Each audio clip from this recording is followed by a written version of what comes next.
अंग्रेजी बोलने के लिए ना कुछ चीजें ऐसी होती हैं जो आपको कॉन्सेप्ट से लर्न करनी होती है। ठीक है। कुछ चीजें ऐसी होती है जिसको आपको समझना होता है। कुछ चीजें ऐसी होती है जिनको आपको बहुत प्रैक्टिस करनी होती है। बट एक एक हिस्सा ऐसा भी है जिसको आपको याद करना पड़ेगा, तभी प्रैक्टिस कर पाएंगे। और पहले याद करेंगे, फिर प्रैक्टिस करेंगे, फिर हमारी आदत हो जाएगी। फिर हमें ऐसा लगेगा ही नहीं कि हमने उसको रटा है या हम रटी रटाई बात कर रहे हैं, है ना। तो चलिए क्लास को शुरू करते हैं, क्योंकि आज की क्लास वैसी ही होने वाली है। काफी ज्यादा इंपॉर्टेंट है क्लास। जो भी कलेक्शन में लाई हूं आज शब्दों का, वो आपके बहुत काम का है। सबसे ज्यादा बोले जाने वाले अंग्रेजी वर्ड्स जो वाक्यों को बनाने में आपकी बहुत हेल्प करते हैं। सबसे पहला शब्द है शुड। SHOULD, should. इसका मतलब होता है चाहिए। ये ऐसे वाक्यों में इस्तेमाल होता है जो सुझाव देने वाले होते हैं। जैसे आपको दौड़ना चाहिए, यू शुड रन। आपको दौड़ना चाहिए, ये सुझाव है। समझ रहे बात? ये सुझाव है, आपको दौड़ना चाहिए, यू शुड रन। अगला शब्द है विल। WILL, विल, जिसका मतलब होता है गागेगी। इसका मतलब ही गागेगी होता है क्या? नहीं नहीं। आप वाक्य के अंत में, इसका इस्तेमाल बता रही हूं आपको, ठीक है।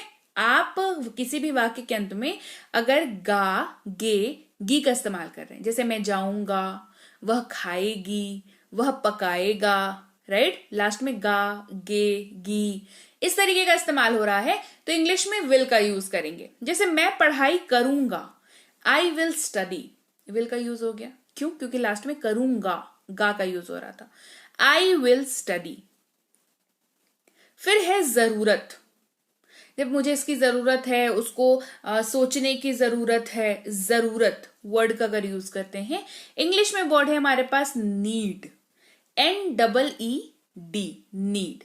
जैसे उसे मदद की जरूरत है, शी नीड्स हेल्प, उसे मदद की जरूरत है। आगे बढ़ाते हैं, किसे या किससे, है ना। तो whom का इस्तेमाल करेंगे, WHOM, whom। आप किससे मिले, whom did you meet। आप किससे मिले, whom did you meet। एक समझने वाली बात है, जब हमारे पास एक शब्द है who, जिसका इस्तेमाल हम लोग करते हैं किसी व्यक्ति के बारे में बात करने के लिए, कौन है ना, इस तरीके से, तो किसे वर्ड का यूज कहां करेंगे फिर, ये सवाल आना चाहिए दिमाग में। समझिए, whom का इस्तेमाल ना आप सीधे उस व्यक्ति से कर रहे हैं, मतलब दो व्यक्तियों के बीच में बातचीत जब होती है तो हु का इस्तेमाल आराम से किया जाता है, क्वेश्चन की बात जब हो रही है तब। लेकिन होम का इस्तेमाल ना यहां पे 3 इन्वॉल्वमेंट होता है। जैसे इसी एग्जाम्पल को देख लीजिए, आप किससे मिले, ये बात आप किसी से पूछ रहे हैं, किसी के बारे में। Correct, correct. आप पूछ रहे हैं सामने वाले से किसके बारे में, किसी और के बारे में पूछ रहे हैं ना, कि आप किससे मिले। कह देगा कि हम भाई मान के चलिए उसने किसी पुराने दोस्त का नाम ले लिया कि हाँ मैं फलाने इनसे मिलने गया था, तो उसने किसी और के बारे में बताया। तो 3 लोग इन्वॉल्व हैं इसमें, 2 डायरेक्टली, 1 इनडायरेक्टली, तो हुम का यूज करते हैं।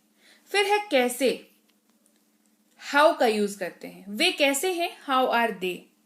वे कैसे हैं, हाउ आर दे।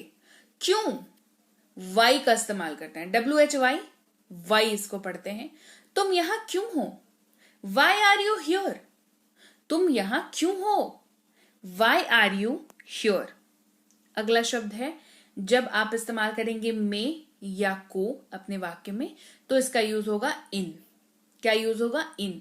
जैसे सुबह में, इन द मॉर्निंग, सुबह में, इन द मॉर्निंग।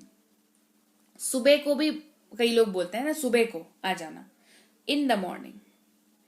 पर, में, को, तीनों में से कोई भी यूज कर रहे हो, ऑन का यूज करेंगे, ON, ऑन। जैसे सोमवार को, ऑन मंडे, सोमवार को ऑन मंडे। देखिए यहां पे भी को है, यहां पे भी को है, लेकिन वाक्यों का तरीका अलग है तो वर्ड्स भी अलग हैं, राइट। पर, में, से, तीनों में से कोई भी यूज कर रहे हो, एट का यूज करेंगे, ठीक है। देखिए यहां पे भी में है, यहां पे भी में है, यहां पे पर है, लेकिन वाक्य अलग है, यूज अलग है, इस्तेमाल अलग है। घर पर, एट होम, घर पर, एट होम। यह,